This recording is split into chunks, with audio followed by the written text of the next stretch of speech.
الحمد لله رب العالمين، والصلاة والسلام على سيد الأنبياء والمرسلين وعلى آله الطيبين وأصحابه المكرمين وأزواجه الطاهرات أمهات المؤمنين وعلينا معهم إلى يوم الدين. أما بعد، فأعوذ بالله من الشيطان الرجيم. بسم الله الرحمن الرحيم. والعصر إن الإنسان لفي خسر إلا الذين آمنوا وعملوا الصالحات وتواصوا بالحق وتواصوا بالصبر. صدق الله المولانا العظيم، وصدق رسوله النبي الأمين الكريم، ونحن على ذلك ما قال من الشاهدين والشاكرين، والحمد لله رب العالمین.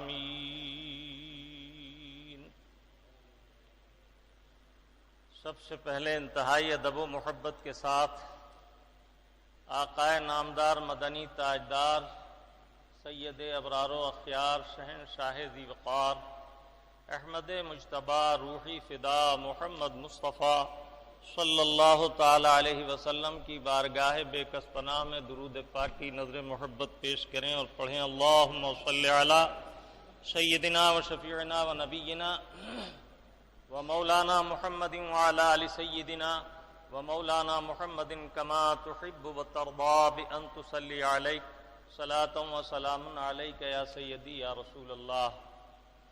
امت کی تمام تر توانائیوں کو جمع کرتے ہوئے ایک مرتبہ اور بارگاہ نبی اور آل نبی میں درود پاک کی نظر محبت صلی اللہ علی النبی الامی والہ صلی اللہ علیہ وسلم صلاۃ و سلام علیک یا سیدی یا رسول اللہ وعلی آلک و اصحابک یا حبیب اللہ. بلغ العلا بکمالہ بلغ العلا بکمالہ کشف الدجا بجمالہ حسنت جمیع خصالہ صلوا علیہ وآلہ. فإنک شمس فضل ہم کواکبہا یظہرنا انوارہا للناس فی الظلم. اور مجدد دین و ملت امام اہل سنت اعلیٰ حضرت عظیم البرکت ارشاد فرماتے ہیں: سب انبیاء و مرسلین تارے ہیں تم مہر مبیں. سب انبیاء و مرسلین تارے ہیں تم مہر مبیں. سب جگمگائے رات بھر چمکے جو تم کوئی نہیں. حبیبی یا رسول اللہ، فرش والے تیری شوکت کا علو کیا جانے. فرش والے تیری شوکت کا علو کیا جانے. خسروا عرش پہ اڑتا ہے پھریرا تیرا. درود پاک پھر دہرائیں: صلی اللہ علی النبی الامی والہ صلی اللہ علیہ وسلم صلاۃ و سلام علیک یا سیدی یا رسول اللہ وعلی آلک و اصحابک یا حبیب اللہ. خطبہ مسنونہ کے بعد 30ویں پارے کی سورہ عصر تلاوت کرنے کا شرف حاصل کیا. کچھ دیر اس آیت طیبہ سے اکتساب فیض کریں گے. اللہ رب العزت مجھے اور آپ کو حق کہنے، حق سننے اور حق پر استقامت کے ساتھ عمل کی توفیق عطا فرمائے. آپ کا پیارا رب عز و جل اس آیت بینہ میں ارشاد فرما رہا ہے: والعصر ان الانسان لفی خسر. قسم ہے عصر کی، انسان ضرور گھاٹے میں ہے. انسان ضرور نقصان میں ہے. الا الذین آمنوا وعملوا الصالحات، مگر وہ جو ایمان لایا اور نیک اعمال کیے، اچھے عمل کیے. وَتَوَاصَوْا بِالصَّبْرِ وَتَوَاصَوْا بِالْحَقِّ وَتَوَاصَوْا بِالصَّبْرِ، اور جس نے حق کی تعلیم دی، حق کی تلقین کی اور صبر کا حکم کیا، صبر کی تعلیم و تلقین کی، وہ گھاٹے میں نہیں. اللہ رب العالمین کا کلام بلاغت نظام بے شمار حکمتوں پر محمول ہے. کیوں نہ ہو کہ دنیاوی ادیبوں کے کلام اگر ان کے اشعار کو دیکھا جائے تو ایک ایک شعر کی تشریح میں لوگ صفحات کے صفحات بھر دیتے ہیں. غالب جیسے بادہ خوار میں خوار کا ایک شعر نقش فریادی ہے یہ کہ شوخی تحریر کا، کاغذی ہے پیراہن ہر پیکرے تصویر کا. اس کی توضیحات و تشریحات میں لوگوں نے صفحات کے صفحات لکھ دیے اور پھر کہنے پر مجبور ہوئے کہ ہم اس شعر کی صحیح مراد کو بیان کرنے سے قاصر رہے ہیں، اس لیے کہ غالب نے خود کہا ہے بک رہا ہوں جنوں میں کیا کیا کچھ نہ سمجھے خدا کرے کوئی. تو جب دنیاوی ادیبوں کے کلام کو سمجھنے میں بڑے بڑے علم والے صفحات کے صفحات ایک شعر کی تشریح میں لکھ دیتے ہیں تو احکم الحاکمین اللہ رب العالمین کا کلام جو سارے عالمین کا پروردگار ہے کس قدر محکم بالشان، جلیل الشان، عظیم الشان ہوگا، اس کی عظمتوں پر قربان جائیے. حقیقت یہ ہے کہ قرآن کریم کے تعلق سے ہم اللہ کے محبوب کی بارگاہ میں آئیں تو ایک جامع کلمہ طیبہ پیارے آقا ارشاد فرماتے ہیں. قال رسول اللہ صلی اللہ تعالی علیہ وسلم فضل کلام اللہ علی سائر الکلام کفضل اللہ تعالی علی سائر خلقہ. سبحان اللہ. میرے آقا فرماتے ہیں اللہ کے کلام کا فضل سارے کلام والوں کے کلاموں پر ایسا حاوی و طاری و ساری ہے کہ جس طرح سارے کلاموں پر اللہ رب العالمین کے فضل کو تم دیکھ رہے ہو، اسے یوں سمجھ لو کہ جیسا فضل اللہ تعالیٰ کا ساری مخلوق پر ہے ایسے ہی اس کے کلام کا فضل سارے کلاموں پر ہے. قرآن کریم کی ترجمانی، قرآن کریم کی تفسیر، کہاں اس رب العزت مالک انس و جان کا کلام اور کہاں ہم جیسے ناقص انسان. اللہ رب العزت ہمیں اور آپ کو اپنے فضل خاص سے سمجھنے کی توفیق عطا فرمائے. آئیے کچھ دیر اس آیت طیبہ سے اکتساب فیض کریں. آپ کا رب عز و جل ارشاد فرماتا ہے وَالْعَصْرِ إِنَّ الْإِنسَانَ لَفِي خُسْرٍ. عصر کی قسم. اللہ تعالی رب العزت کا طریقہ کرم یہ ہے کہ وہ جب کسی محتم بالشان کلام کو بیان فرماتا ہے تو پہلے قسم ذکر فرماتا ہے. قسم ذکر کرنے میں دو حکمتیں ظاہر ہیں. ایک تو یہ کہ قسم اس چیز کی بیان کی جاتی ہے جو سب سے زیادہ محبوب ہو، سب سے زیادہ عزیز ہو.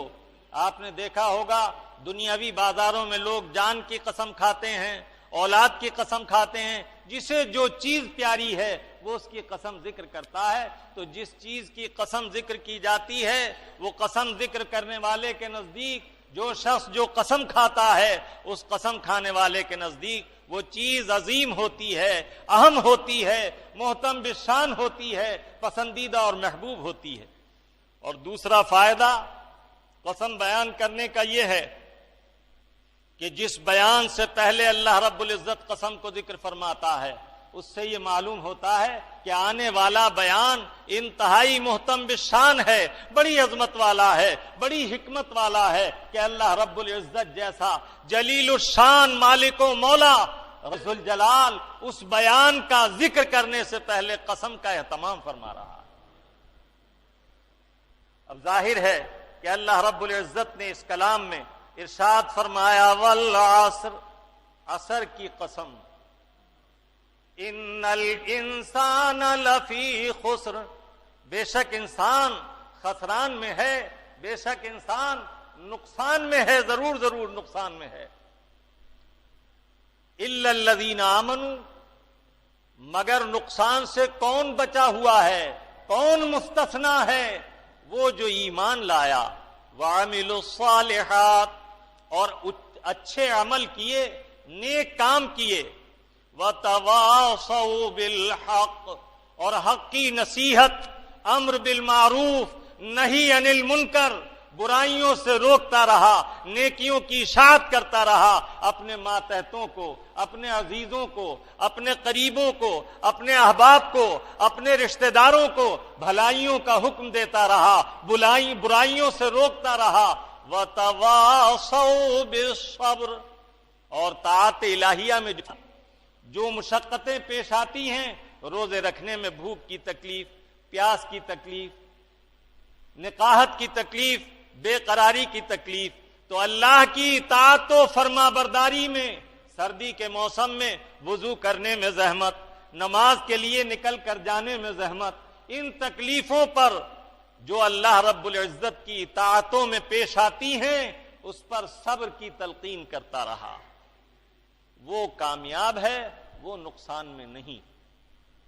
آیت طیبہ میں ارشاد ہوا والعصر، اللہ رب العزت نے جو کلام فرمایا اس کا مختصر تذکرہ میں نے چند کلمات میں آپ کے سامنے رکھا۔ اب آؤ دیکھو کہ اللہ رب العزت نے عصر کی قسم ذکر فرمائی، عصر سے مراد کیا ہے؟ عین صاد رے، عصر، اس پر لام تعریف داخل کیا گیا، والعصر، قسم ہے۔ نکرے اور معرفے کا فرق اہل علم خوب جانتے ہیں۔ یہ مخصوص قسم ہے تو زمانے کی قسم، عصر کے معنی زمانے کے بھی آتے ہیں، اور عصر کی نماز کو بھی کہا جاتا ہے، عصر کے وقت کو بھی کہا جاتا ہے۔ اصل میں عصر جو ہے اس کے لغوی معنی ہے نچوڑ، اسی لیے جب کسی چیز کا عرق نچوڑ لیا جاتا ہے تو اسے عصیر کہا جاتا ہے۔ شیرے کو کس لینا، اسے نچوڑ لینا، یہ عصیر ہے، اس کا عرق کھینچ لیا گیا۔ اسی طرح انگور کا عرق نچوڑ لیا گیا تو یہ انگور کا عصیر کہلائے گا۔ تو عصیر کے معنی نچوڑا ہوا اور عصر کے معنی نچوڑ، تو عصر کا وقت شام کا وقت ہے، یہ دن کا نچوڑ کا وقت ہے، یہ دن کا آخر وقت ہے۔ اور اسی طرح اگر اس سے مراد نماز عصر ہو تو نماز عصر کی عظمت کا پتہ چلے گا۔ معلوم ہوا کہ اللہ رب العزت نے مطلق عصر فرمایا تو یا تو اس سے مراد زمانے کی قسم ہے، یا وقت عصر کی قسم ہے، یا عصر سے نماز عصر کی قسم مراد ہے، اس لیے کہ یہ سب ہی اللہ رب العزت کے نزدیک محتم بالشان ہیں۔ عصر کی نماز اس لیے کہ یہ دن کی آخری نماز ہے، اس کے بعد دن میں پھر کوئی نماز نہیں، یا اس لیے کہ یہ نماز بیچ والی نماز ہے، اس کا اہتمام زیادہ چاہیے کہ اس سے پہلے دو نمازیں ہیں اور اس کے بعد دو نمازیں ہیں، یا اس لیے کہ عصر کا وقت انتہائی مصروفیت کا وقت ہوتا ہے کہ دن کے کاموں کو سمیٹا جاتا ہے، بازار میں چہل پہل بڑھ جاتی ہے، تاجر اپنا سامان سمیٹتا ہے اور جلد از جلد اپنے کام کو سورج چھپنے سے پہلے نپٹانے کی تیاری کرتا ہے، تو گویا یہ وقت انتہائی انہماک کا وقت ہے اور اس وقت کی نماز ادا کرنا انتہائی محتم بالشان ہے۔ تو اس وقت کی نسبت سے یا تو نماز عصر کی قسم ذکر فرمائی اور یا وقت عصر کی قسم ذکر فرمائی۔ اور اگر مطلق وقت کی قسم ہو، مطلق زمانے کی قسم ہو، تو زمانہ مظاہر قدرت کا ایک خزانہ ہے، یہ وہ ہے جو ظالم کے ظلم کو اس کے کیفر کردار تک پہنچاتا ہے۔ زمانہ ہی ہے کہ اس میں طرح طرح کی تبدیلیاں واقع ہوتی ہیں، عمریں ختم ہوتی ہیں، سلطنتیں بدل جاتی ہیں، کبھی سردی کا موسم آتا ہے، کبھی گرمی کا موسم آتا ہے، کبھی برسات کا موسم آتا ہے، کبھی خزاں کا موسم آتا ہے، کبھی بہار کا موسم آتا ہے۔ یہ سب تبدیلیاں عالم میں جو پیدا ہوتی رہتی ہیں، یہ زمانے کی عظمت کا باعث ہے۔ اس زمانے نے بڑے بڑے غرور والوں کا غرور توڑ دیا، یہ بڑے بڑے پہلوانوں کو کمزور کر دیتا ہے۔ وقت گزرتا گیا، پہلوان کمزور ہوتا گیا، آج کا جوان کل کا ضعیف ہو گیا، اور کل کا ضعیف آئندہ دن نظر نہیں آتا۔ معلوم ہوا کہ زمانہ، مرور زمانہ ایسی چیز ہے کہ اس میں تبدیلیاں، حالات کی تغیرات زمانے کی رونما ہوتے ہیں، سلطنتیں بدلتی ہیں، تو زمانہ بہت اہم ہے۔ اور اللہ تعالیٰ کی ساری نعمتوں کا ظہور کسی نہ کسی زمانے میں ہوا۔ ہر نعمت کو اللہ رب العزت نے کسی زمانے کے خاص فرمایا۔ جمعے کی نماز جیسی نعمت جمعے کے دن عطا کی، عید جیسی نعمت عید کے دن عطا کی، رمضان جیسی نعمت رمضان کے مہینے میں عطا کی، قرآن جیسی نعمت شب قدر میں عطا کی۔ اور یہ سب زمانے کے اوقات ہیں، یہ زمانے کے وقت ہیں۔ تو زمانہ اللہ تعالیٰ کے نزدیک انتہائی عظمت والا ہے، اس لیے رب تعالیٰ نے مطلق زمانے کی قسم ذکر فرمائی۔ اور بعض مفسرین کرام نے، جیسے صاحب روح المعانی نے بڑی لذیذ تفسیر بیان فرمائی، انہوں نے ارشاد فرمایا کہ اس زمانے میں الف لام داخل کیا گیا ہے عصر پر، ایک خاص زمانے کی قسم مراد ہے، اور وہ محتم بالشان خاص زمانہ کون سا زمانہ ہے؟ تو وہ فرماتے ہیں وہ ظہور نبوت کا زمانہ ہے۔ سبحان اللہ، کہ سارے زمانوں میں یہ زمانہ سب سے پیارا ہے۔ میرے آقا صلی اللہ تعالی علیہ وسلم فرماتے ہیں خیر القرون قرنی، سارے زمانوں میں سب سے بہتر زمانہ میرا زمانہ ہے۔ پھر فرماتے ہیں زمانہ نبوت کی بھی 3 قسمیں ہیں، زمانہ نبوت کی بھی 3 قسمیں کی جا سکتی ہیں۔ ایک تو وہ زمانہ جو زمانہ نبوت رحمت ہے، کہ حضور کی نبوت کی رحمت کا زمانہ، اور ایک وہ کہ ظہور کا زمانہ ہے، محبوب جب دنیا میں جلوگر ہوئے، اور ایک وہ زمانہ جو زمانہ نبوت مطلق ہے، جب سے نبی پاک کی نبوت کا زمانہ شروع ہوا اور جب تک رہے گا، اس زمانے کی قسم سبحان اللہ۔ اللہ رب العزت نے اپنے محبوب کی نسبتوں کو پسند فرمایا۔ یہ ایسے محبوب ہیں کہ اللہ تعالیٰ نے ان کی نسبتوں کی قسم ذکر فرمائی۔ قرآن کریم کا مطالعہ کرنے والے دیکھ سکتے ہیں، اللہ رب العزت فرما رہا ہے لعمرک، اے محبوب آپ کی عمر مبارک کی قسم، اور ارشاد فرمایا لا اقسم بہذا البلد وانت حل بہذا البلد، اے محبوب آپ کے شہر پاک کی قسم۔ مفسرین فرماتے ہیں شہر پاک میں سرکار کی ولادت مکے میں اور ہجرت مدینے میں، اقامت مکے میں، ولادت مکے میں، اقامت مدینے میں، ولادت مکے میں، ہجرت مدینے میں، تو اس سے کون سا شہر مراد ہے؟ سبحان اللہ۔ فاروق اعظم رضی اللہ المولا تعالیٰ نے بڑا پیارا فیصلہ فرمایا۔ وہ فرماتے ہیں اللہ رب العزت نے فرمایا لا اقسم بہذا البلد، اے محبوب آپ کے شہر پاک کی قسم۔ جواب قسم بتا رہا ہے کہ قسم کس لیے ذکر کی گئی، تو فرماتے ہیں ذرا غور تو کرو، اللہ تعالیٰ نے فرمایا لا اقسم بہذا البلد، اے محبوب تمہارے شہر پاک کی قسم، تو یہ ذکر نہیں فرمایا کہ شہر قسم سے مراد مکہ ہے یا مدینہ، بلکہ جواب قسم دیکھنے کی ضرورت ہے۔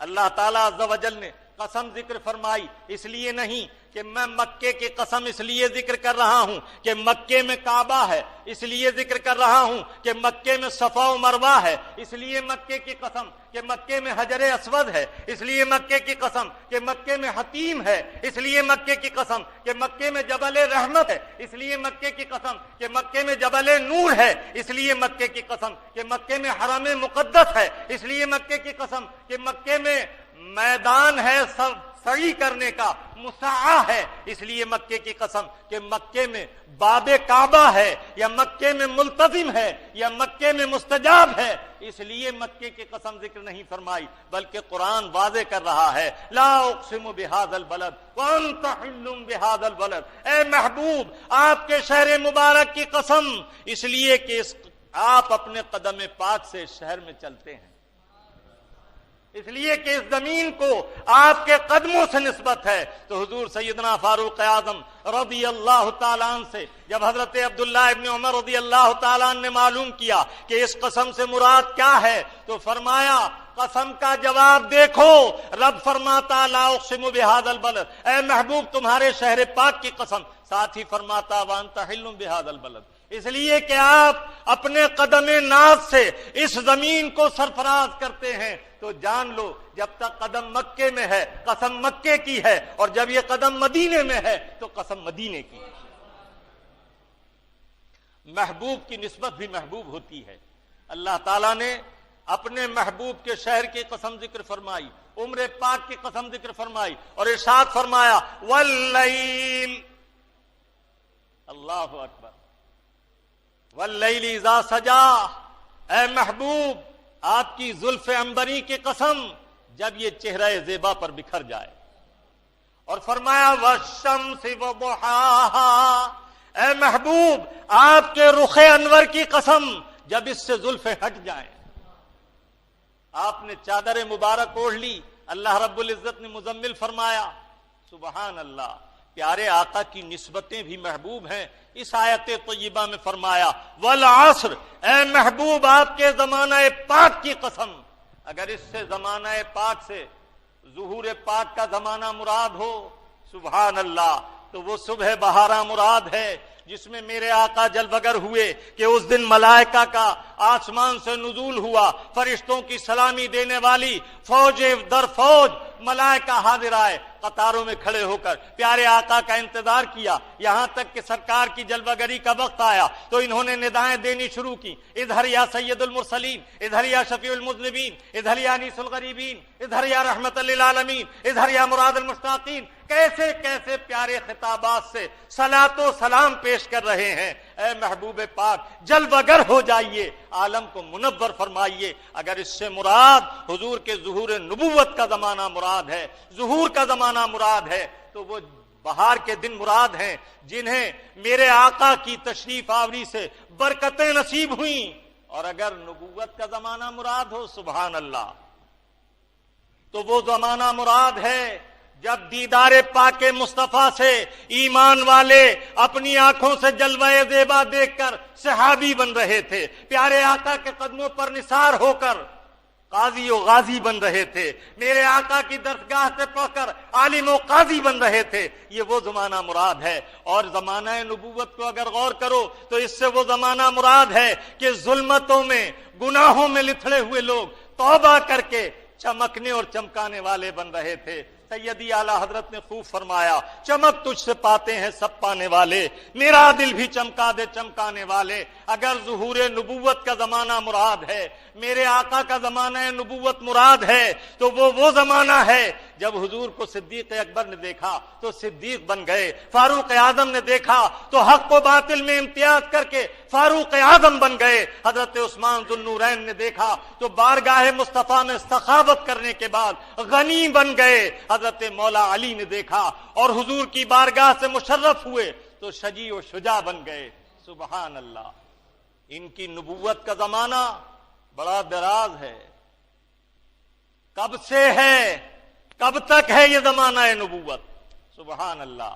میرے آقا خود ارشاد فرماتے ہیں یا جابر اول ما خلق اللہ نوری. اے جابر، تمہارے رب نے سب سے پہلے جو چیز پیدا کی وہ میرا نور ہے. اب یہ نور پیدا ہونے کے بعد کیا ہوا؟ میرے آقا خود ارشاد فرماتے ہیں کنت نبیا وآدم بین الماء والطین. میں اس وقت نبی تھا جب آدم علیہ السلام پانی اور مٹی کی منزلیں طے فرما رہے تھے. کنت نبیا وآدم بین الروح والجسد. میں اس وقت نبی تھا جب آدم علیہ السلام روح اور جسم کی منزلیں طے کر رہے تھے. زمانہ نبوت کب سے ہے اندازہ کیجئے، کب تک ہے؟ سبحان اللہ. میں زیادہ توضیحات میں نہ لے جاؤں گا. یہ زمانہ کب تک ہے؟ ان کا ذکر ہمیشہ بام عروج پر رہے گا.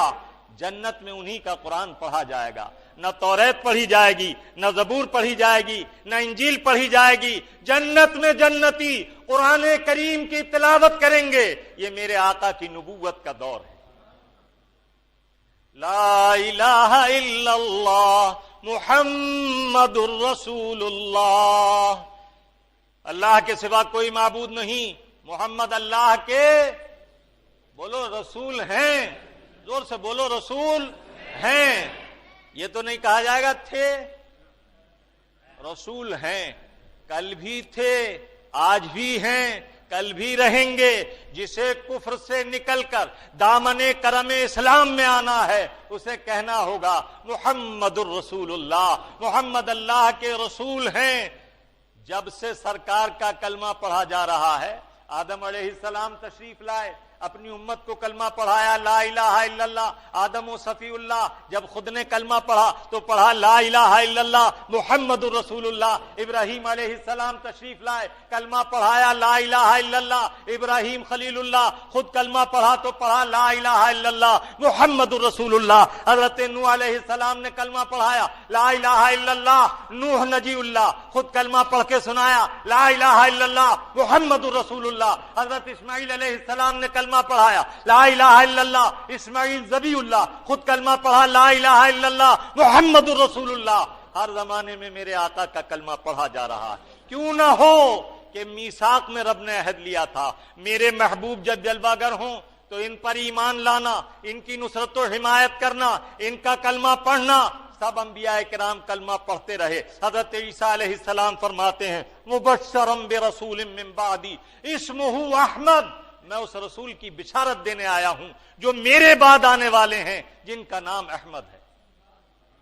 سب کا نام گھر والے رکھتے ہیں، ماں باپ دادی دادا رکھتے ہیں، علماء استاد رکھتے ہیں، لیکن یہ وہ محبوب ہیں جن کا نام ان کے رب نے خود رکھا اور ان کی آمد سے پہلے عالم میں نشر کر دیا، چرچا کر دیا، غلغلہ ہو گیا کہ ان کا نام احمد و محمد ہے صلی اللہ علیہ وسلم۔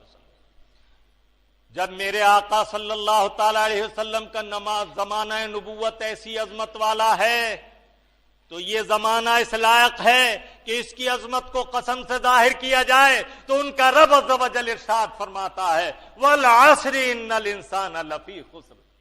زمانہ پاک نبوت کی قسم، اے محبوب آپ کے زمانہ پاک کی قسم، انسان ضرور گھاٹے میں ہے۔ اور اگر زمانہ رحمت مراد ہو سبحان اللہ، پھر تو اس کا زمانہ اور بڑھ جائے گا، ازل سے شروع ہوگا، ابتدائے آفرینش سے شروع ہوگا کہ یہ مبتدا ہیں، ساری کائنات کی اصل ہیں۔ شیخ سعدی شیرازی فرماتے ہیں تو اصل وجود آمدی از نخست دیگر ہر چے موجود شد فرع تست۔ اے آقا آپ ہر چیز کی اصل ہیں، جو چیز جلوہ گر ہوئی وہ سب آپ کی نسبت سے، آپ کے صدقے میں، آپ کے نور سے پیدا ہوئی۔ میرے آقا خود فرماتے ہیں اول ما خلق اللہ نوری کل خلائق من نوری، اللہ نے مجھے اپنے نور سے پیدا فرمایا اور ساری کائنات کو میرے نور سے پیدا فرمایا۔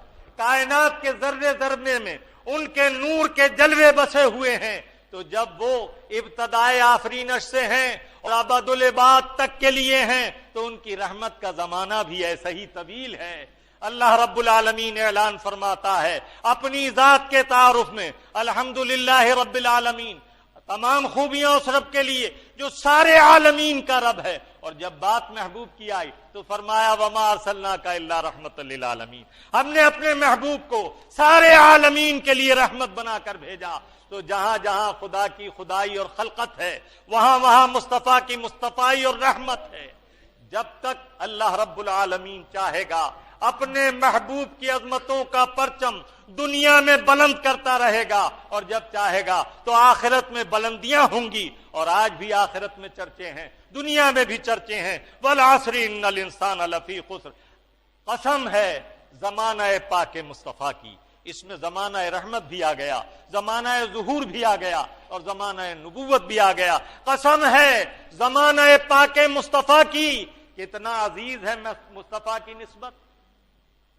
اللہ تعالیٰ عز و جل کا یہ محبت بھرا انداز اگر دیکھنا ہے تو ایک موقع پر اللہ تعالیٰ اپنی قسم رب کہہ کر ذکر فرما رہا ہے، لیکن وہاں بھی محبوب کی نسبت سے، فلا وربک لا یؤمنون حتی یحکموک فیما شجر بینہم، اے محبوب آپ کے رب عز و جل کی قسم، محبت والوں سے پوچھو اس محبت کا انداز کیا ہے، قسم ذکر فرمائی اپنی ذات کی لیکن نسبت محبوب کی، اے محبوب آپ کے رب کی قسم، معنی یہ ہے جسے مجھے پہچاننا ہے اور کامل عرفان حاصل کرنا ہے تو عام لوگوں کے سہارے مجھے نہ پہچانے، اگر کسی ناقص کو دیکھ کر پہچانے گا تو میرا عرفان اسے ناقص ہی حاصل ہوگا، میں نے ایک کامل بنایا ہے اپنا محبوب، اس کے کمال کے جلووں کو دیکھ کر مجھے پہچانو، دامن مصطفیٰ میں لپٹ کر مجھے پہچانو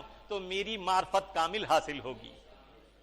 ان الانسان لفی خسر، بے شک انسان نقصان میں ہے۔ نقصان کسے کہتے ہیں؟ جب کسی تاجر کے اصل مال میں نقصان واقع ہو جائے تو اسے خاسر کہا جاتا ہے۔ خسران اس نقصان کو کہتے ہیں جس میں جمع پونجی ٹوٹ جائے، جمع ڈوب جائے۔ اللہ رب العزت قسم فرما رہا ہے کہ ایسی محتم بالشان قسم جس کی تھوڑی سی تفصیل میں نے ذکر کی، اتنی عظیم قسم ذکر فرما کر اس کے کلام میں کوئی شک کی گنجائش نہیں، لیکن اس قسم نے یہ بتا دیا کہ آنے والا بیان کتنی عظمت والا ہے۔ اب رب تعالیٰ فرما رہا ہے بے شک انسان نقصان میں ہے، اس میں انسان سب شامل ہیں، چھوٹا ہو یا بڑا، عام انسان سب اس میں شامل ہیں، بوڑھا ہو یا جوان، اس میں پہلوان ہو یا کمزور، ہر انسان شامل ہے، مگر کون سا انسان شامل ہے؟ ان الانسان لفی خسر، انسان ضرور نقصان میں ہے۔ کون سا انسان؟ جو ایمان نہ لایا، جس نے عمل صالح نہ کیے، جس نے امر بالمعروف نہ کیا، جس نے نہی عن المنکر نہ کیا، وہ نقصان میں ہے۔ اور الا الذین آمنوا، مگر وہ جو ایمان لایا وہ نقصان میں نہیں۔ وعملوا الصالحات، اور جس نے اچھے کام کیے وہ نقصان میں نہیں۔ وتواصوا بالحق، اور جس نے حق کا اعلان کیا، کلمات حق کہتا رہا، سچی باتیں بتاتا رہا، سچ کو سچ کہتا رہا، وہ گھاٹے میں نہیں۔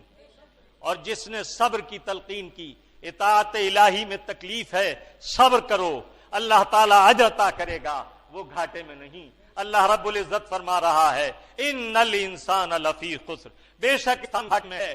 بڑا گھاٹا کون سا؟ جس میں جمع پونجی ڈوب جائے۔ آج انسان کا حال کیا ہے؟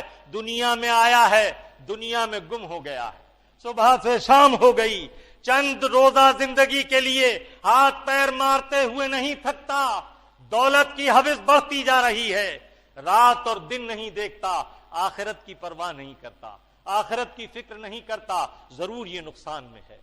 ایسا شخص نقصان میں ہے۔ یہ جسم کا چرخہ اللہ تعالیٰ عز و جل نے 4 دن کے لیے ہمیں دیا ہے تاکہ تم کچھ اس سے کاٹ کر سوت جمع کر لو جس کا مول بھاؤ آخرت میں ہو جائے۔